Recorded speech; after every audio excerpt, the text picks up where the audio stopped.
Hello everyone! Magandang buhay po sa lahat. Welcome po dito sa ating Math and Science Tagalog tutorial. Sa video na ito ay papaliwanag ko po sa inyo about solving acceleration or solving word problems involving acceleration. The main formula in solving acceleration is A is equal to B sub F or final velocity minus B sub I or initial velocity divided by time.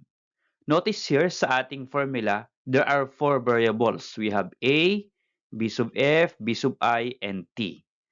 So if you're going to solve for acceleration, ito po yung formula na gagamitin natin. How about kung ang unknown ay final velocity or ang unknown ay initial velocity or ang unknown ay time? So paano kaya din isolve o ano yung formula na pwede po nating gamitin? So ito po yung mga different formulas that we're going to use in solving. Let us say, ang unknown po ay final velocity. So ito po yung formula na gagamitin. Kapag ang hahanapin po natin ay initial velocity, ito po yung formula. At kapag ang hahanapin po natin ay time, ito po yung formula na gagamitin natin. Okay? So magbibigay po ako ng examples on how to calculate acceleration, how to calculate final velocity, how to compute initial velocity, and how to compute time. Okay? Papakita ko po yung computation in step by step. Okay, to start, let me give you first the different steps to solve word problems involving acceleration. Number one step, read and understand the problem. Number two, identify what is known or the given values and unknown what is required. Third step, determine the formula to use in computing the unknown. Fourth step, substitute the given values in the formula. And fifth step, write the final answer using the correct unit of measure. Okay, so meron po tayong note dito that round off answers to the nearest 100. Pag sinabi nating 100, ito po ay 2 decimal places. Okay, so we're going to perform these different steps in solving acceleration or solving word problems involving acceleration. Okay, so let's start. We're going to solve for acceleration. Ang unit po ng acceleration ay meter per second squared. Okay? So let's have this number one problem. A bus changes its velocity from 15 meter per second to 22 meter per second for 60 seconds. What is the acceleration of the bus during the 6-second interval? Okay, so this is a problem about acceleration. Now, I am going to compute or we are going to compute this problem using this table. Okay, so sa ating table, the first table here or the first box is the given, the second is required, and the third one is formula. Okay, so unahin po natin yung given. So yung given natin ay bali tatlong data. We have 15 meter per second, bilugan ko, 22 meter per second, and we have 6 seconds. Okay, so ano-ano po yung mga tatlong data na nandito? Okay, so ito po yung data. Intindihin po natin. Sabi po niya, a bus changes its velocity from 15 meter per second. So yung from po niya ay iyan po yung initial velocity. Kaya v sub I, initial velocity, is equal to 15 meter per second. Okay? And then to 22 meter per second. Okay, so ito po yung final velocity niya. So 22 meter per second yung v sub f. Okay? And then we have 6 seconds. 6 seconds, ibig sabihin, yan po yung time. Okay, so time t is equal to 6 seconds. Okay, now, what is required based from the problem? So, ang required po dyan, ito po yung what is asked in the problem. What is the acceleration of the bus during the 6-second interval? So, ang hinahanap niya ay what is the acceleration? So, ang required dyan ay A or acceleration. At ang formula na gagamitin natin to solve for A ay ito po. A is equal to B sub F final velocity minus initial velocity divided by time. Okay. So we are going to solve using that formula. Ito po yung kanyang simple computation. Using this formula, substitute lang natin yung given. Okay? So yung given natin ay mula dito sa formula, B sub F. Ang B sub F ay 22 minus B sub I. B sub I is 15. So lagay po natin. So let's become equal 22 meter per second B sub F minus B sub I 15 meter per second. So minus 15 meter per second divided by T. Ang T po natin ay 6 seconds. So divide by 6S. Okay. So how to simplify this data or value? So ganito lang po yon. Since may subtraction sa numerator, subtract muna natin. And notice here, ang kanilang unit ay pareho, 15 meter per second. So, ibig sabihin, pwede po natin yan isubtract. Basta't magkapareho, yung unit niya pwedeng i-add or pwedeng isubtract. So, if you subtract numerator, 22 minus 15 is 7. Then copy the unit meter per second. Okay? Divide by, just copy muna natin yung 6 seconds. Okay. So if you're going to divide 7 by 6, so decimal po yan kasi hindi po exact. So pwede po kayong gumamit yan ng calculator. So let's become 1.17. So yung 1.17, ito po yung sabi ko kanina na nasa step 2 decimal place. Okay? And ang magiging unit po niya ay, since meron po tayong meter, so we have meter and we have S at we have S here. Division siya, pero yung S ay nasa denominator ng dito po sa numerator. Ano po? Kaya ang magiging uh, simplify niyan ay S times S po yan, kaya magiging S squared. So ito ay application po ito ng division of fraction. Ano po? So kapag ganyan pong M over S divided by S, i-multiply mo to itong parehong S na ito. Okay? So, S times S is S squared. Kaya, magiging ganyan po yung kanyang unit. Okay? So, 1.17 meter per second squared. Yan po yung kanyang acceleration. So, to answer, what is asked in the problem in sentence? A bus acceleration is 1.17 meter per second squared. How about if you're going to solve for final velocity? So, ang unit po ng final velocity ay meter per second. Okay, so this is our problem number 2. A jeepney accelerates from rest at 1.15 meter per second squared. What will be its final velocity after 30 seconds? Okay, so ang hinahanap po ng problem ay what will be its final velocity. So, B sub F ang hinahanap ng problem. So, dalawa po yung data na nakalagay dito. So, bilugan ko po. We have 30 seconds. We have 1.15 meter per second squared. So, sa pagko-compute po ng acceleration or any other parts of acceleration, kailangan po ng tatlong given. So, dalawa lang po yung given or data na nakalagay dito. Dapat meron pa pong isa para ma-compute po natin itong final velocity. So, yung isang given dito ay para siyang nakatago. Ano po? Dapat intindihin natin yung problem. Okay, so basahin natin. A jeepney accelerates from rest. So, ang ibig sabihin po ng rest ay data po iyan. So, yung rest po yan po yung start ng acceleration. Okay? So, ang measurement po o ang data po ng rest ay 0 meter per second. Okay, kaya ilagay natin sa ating table. So, sa ating given ay ang ating V sub I or initial velocity is 0 meter per second. Yan po yung ibig sabihin ng rest. So, from rest at, okay, yung 1.15 meter per second squared, since may squared po ito, yan po yung kanyang acceleration. Okay? A jeepney accelerates. Okay? Ito po yan. Kaya, A is equal to 1.15 meter per second squared. And then, ito po yung pangatlo natin, 30 seconds, yan po yung time. So, T is equal to 30S. So, what is required? Ano ba yung hinahanap ng problem?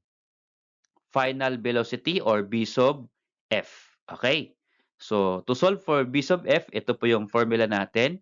B sub f is equal to 80. So, ano po ang ibig sabihin ng 80? Hindi po yan at ha. Yan po ay acceleration times time plus b sub I or initial velocity. Okay, so let's try to solve for final velocity. Using the formula, substitute natin yung given. Okay? Ito po yon. So, ang A po natin, acceleration is 1.15 meter per second. Ito po yon. So, guhitan ko. Ito po yung ating A. And then next, times T. Ang T po natin ay 30 seconds. So, ito po ay 30 seconds. Guhitan ko. Notice here, gumamit po ako ng close and open parenthesis for multiplication. Okay? So, yung iba, pwede naman pong gumamit ng X as symbol for multiplication.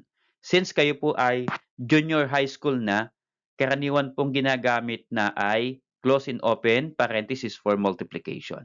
Okay? And then plus b sub I, initial velocity. Ang initial velocity po natin ay 0. Kaya plus 0 meter per second. Okay. So how to simplify this data? So sa MDAS na pinag-aralan natin sa math, ang MDAS po, unahin po natin yung multiplication and then addition. Okay? So multiply mo natin itong 1.15 times 30. So what is 1.15 times 30? Ito po yung lalabas if you're going to press it in your calculator. 34.5. Then magiging paano po yung unit niya? Since ito po ay multiplication, itong meter per second squared at S or second, kokopyan lang po natin yung meter, kaya meron po siyang meter. And then, ito pong S squared at S, ito pong S squared ay nasa denominator kasi mayroon po tayong slash, ibig sabihin nasa denominator. At ito pong S dito ay numerator. So, following the law of exponent, ay isusubtract po natin yung S squared dun sa S. Kaya dalawang S minus isang S, ang matitira po ay may isang S. Kaya ito po ay second lang. Okay, so we have 34.5 meter per second. Then plus, ito na po yung ipa-plus natin, 0 meter per second. Okay, if you are going to add this one, of course, wala pong value. Ito na lang po yan. Okay? So, it will become 34.5 meter per second. So, iyan po yung kanyang final velocity. Okay? So, to answer the question in the problem, a jeepney's final velocity is 34.5 meter per second. How about if you're going to solve for time? At ang unit po ng time ay S or second. Okay, ito po yung ating problem number 3. A cyclist accelerates at a rate of 7 meter per second squared. How long will it take the cyclist to reach a speed of 18 meter per second from rest or 0 meter per second? Okay. So, here, ang hinahanap po ng problem ay from the word how long. So, ano pong ibig sabihin ng how long? So, ang how long po ay, ito po ay time. Okay. So, ang unknown po natin ay time. Tignan po natin yung tatlong given. So, dapat meron po tayong tatlong given. Bilugan ko po yung pinakang una. 7 meter per second squared. Since meron po siyang squared, ito po ay acceleration. Kaya, check po natin. A cyclist accelerates. Accelerates, acceleration. So, ito po yung ating acceleration. Next po ay, ang speed po niya or velocity is 18 meter per second. So yung 18 meter per second, ito po yung kanyang final speed or final velocity. At yung from rest, 0 meter per second, ito po yung kanyang initial velocity. Okay. So lagay po natin dito sa ating table. So first box po ay given. Lagay mo natin yung ating given. Okay. Acceleration, ito po, 7 meter per second squared. And then ito pong 18 meter per second, ito po yung kanyang final speed or final velocity. At nag-umpisa daw po from rest. So since from rest, from the word from, ito po yung kanyang initial velocity. So 0 meter per second. Okay, so what is required? Again, sabi ko po kanina, how long, iyan po ay time. And to solve for time, ito po yung formula that we're going to use. T is equal to b sub f or final velocity minus initial velocity divide by acceleration A. Okay, so isolve po natin using that formula. Substitute lang po natin yung given. Okay, so ang final velocity po ay 18 meter per second dito sa ating given. Okay, minus initial velocity is 0 meter per second, so minus 0 meter per second. Divide by A, ang A po ay acceleration, ito po yun. A is equal to 7 meter per second squared. Okay, so again, ito pong ating given equation or data ay subtract muna bago divide. So, what is 18 minus 0? So, 18 minus 0 is 18. Okay. Again, we can subtract the two data kasi pareho po sila ng unit. Okay, meter per second, meter per second. So, 18 minus 0 is 18. And then, copy 7 meter per second squared. Okay, so we're going to divide. Notice here, 18 divided by 7 ay hindi po whole number ang ilalabas niya or ang quotient, kundi decimal. So, you can divide it using your calculator. So, 18 divided by 7 is 2.57. And then, ang magiging unit po niya ay S. So, paano po maging S yung unit mula po dito sa unit na given? Okay, since pareho po silang meter per second, yun nga lang yung dalawa po yung second dito. Okay, so kapag ganito po yung unit na i-divide natin, ika-cancel po natin pareho yung meter sa numerator, meter sa denominator. Okay, at yung S po natin, isang S sa numerator, dalawang S sa denominator, so mayroon pong matitirang S sa denominator. Okay? So, pag kinuha yung isa dito, may isa pang matitira. So, notice here, ang matitira po ditong unit ay S na lang. Kaya, ito po yun. Okay? So, 2.57 seconds, yan po yung time. Okay? To answer the question in the problem, answer, it will take the cyclist about 2.57 seconds to reach a speed of 18 meter per second from rest. Okay? Okay, so how about if you're going to solve for initial velocity? Ang unit po ay meter per second. Okay, so this is our problem number 4. A motorcycle accelerates at a rate of 4 meter per second squared in 5 seconds. If the final velocity is 20 meter per second, what is its initial speed or initial velocity? Okay, so medyo malinaw po yung tatlong given. We have 4 meter per second squared, yan po yung acceleration.